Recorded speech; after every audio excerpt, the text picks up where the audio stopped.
In this tutorial, we'll show you how to use the fill command in Minecraft Java in Bedrock Edition. If you find it helpful, please like the video and subscribe. The fill command is a great way to quickly fill a large area with any block. Let's walk through the steps. Step 1 is enabling cheats and coordinates. Since the fill command is a cheat, you will need to enable commands on Java Edition and cheats on Bedrock. To turn on coordinates, first pause the game and go to settings. Select the game section underneath world and scroll down until you find show coordinates and turn it on. In Java Edition, just simply press F3. Now select 2 points. Stand at the first point, which is the lowest corner of the area you want to fill, and note down your X, Y, and Z coordinates. Then move to the opposite highest corner of the space and note down those coordinates as well. Open the chat and use the fill command by doing /fill, then put in your original coordinates, a space between every single one of them.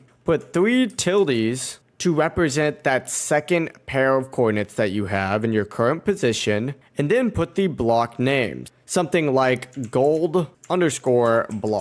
Hit enter and it'll automatically fill the space. If this helped, don't forget to like and subscribe for more Minecraft tutorials.